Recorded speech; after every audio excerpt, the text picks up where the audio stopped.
Thank you, Madam Chair. Attorney General Bondi, at your confirmation hearing in January, made a clear commitment you would not politicize your position. We are here today at your first oversight hearing 9 months into your tenure, at a time when hundreds of career prosecutors have quit because they were required to take unethical actions at odds with that promise, or feared that they would have to take such actions if they remained on the job. When over 1,000 former federal prosecutors have sounded the alarm about the unprecedented degree to which the powers of DOJ are being abused to go after the president's enemies. I approach this hearing with a heavy heart. As a former federal prosecutor myself, I served in a department that, whether it was under a Democratic or Republican president, would never use the office to go after the president's enemies or to hide the corruption of his friends. But today, the Justice Department has been used to cover up the possible corruption of the mayor of New York or of a high-level administration official taking $50,000 reportedly in cash in a bag, or a child sex predator who befriended the president and some of his cabinet members.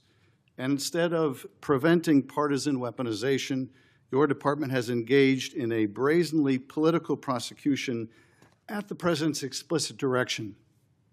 The department has become President Trump's personal sword and shield to go after his ever-growing list of political enemies and to protect himself, his allies, and associates. My questions therefore focus on these two themes: hiding the corrupt acts of his friends and prioritizing the political prosecution of his enemies. So let me start with the shocking allegations of bribery and pay to play. 2 weeks ago, 4 major media outlets reported that Tom Homan, the president's top deportation official working in the White House, took $50,000 in cash in a bag from undercover FBI agents in September 2024, just over a year ago. According to these reports, Homan indicated he would facilitate securing contracts in exchange for money once he was in office in a future Trump administration. Reportedly, this exchange was caught on tape.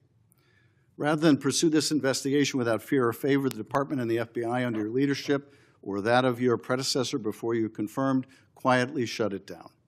Once news broke, your deputy and FBI director issued a joint public statement confirming that the Trump administration closed the investigation. White House Press Secretary Caroline Leavitt denied Homan took the $50,000, telling a reporter, quote, "Mr. Homan never took the $50,000 that you're referring to, so you should get your facts straight." So today I hope you can help us get our facts straight. Was that true, what the White House press secretary said when she denied Homan took the money? Did he take the money? Senator Schiff, as I stated earlier, I was not in office. I was not confirmed when that was handled. So does that Deputy Attorney General Blanche and Director Patel said that there was no evidence that Tom Homan committed a crime. Yet now you're putting his picture up to slander him. No, I'm putting his picture up showing an interview he gave with, I think, Fox, in which he was asked explicitly about these allegations that he took a $50,000 bribe, and he refused to answer. He said he didn't answer the question whether he took the money, so I'm asking you the question.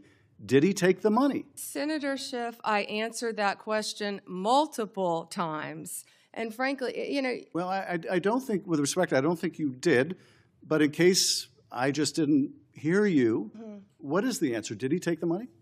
Senator Schiff, that happened prior to my confirmation as Attorney General. Do you know, I said that. Do you know, sitting here, whether he took the money? All I know is that Deputy. A shocking Senate hearing turns into a fiery showdown as serious allegations of corruption, political weaponization, and unanswered questions take center stage. Accusations of a $50,000 cash bribe, claims of DOJ interference, and intense back-and-forth exchanges leave viewers stunned.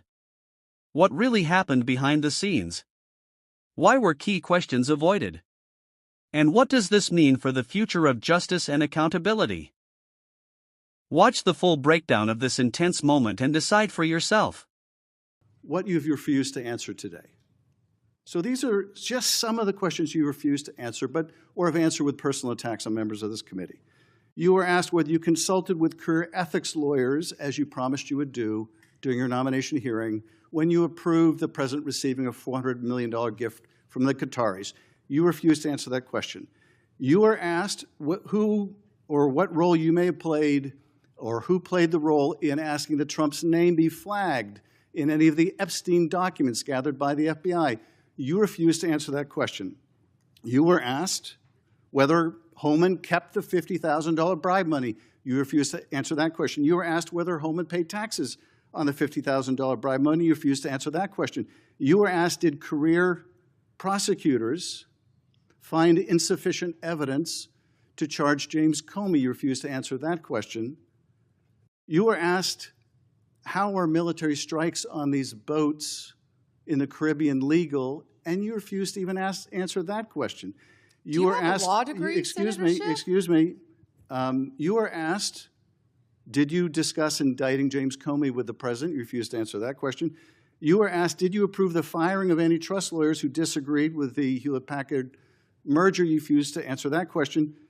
You were asked whether you support a restoration fund for violent insurrections to attack the Capitol on January 6th. You refused to answer that question.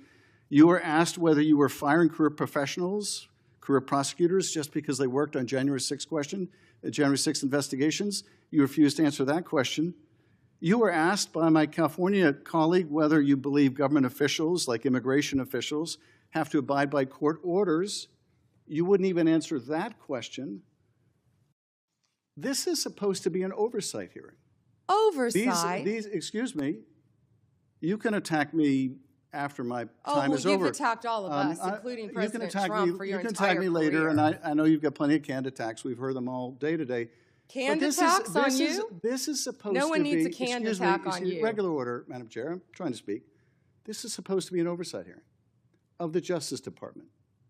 And it comes in the wake of an indictment called for by the president of one of his enemies. This is supposed to be an oversight hearing, and it comes in the wake of revelations that a top administration official took $50,000 in a bag, and this department made that investigation go away. This is supposed to be an oversight hearing when dozens of prosecutors have been fired simply because they worked on cases investigating the former president. This is, and now the current president. What about the fires in California? Do you care about that senatorship? This is supposed to be an oversight hearing in which members of Congress can get serious answers to serious questions about the riots in LA serious? About the cover-up of corruption, about the prosecution of the president's enemies. And I think you owe the president an apology. When will it be frankly, that the members of this committee on a bipartisan basis demand answers to those questions and refuse to accept Clearly you're a failed lawyer because you don't understand when someone can and cannot answer a question. Refuse to accept personal slander as an answer.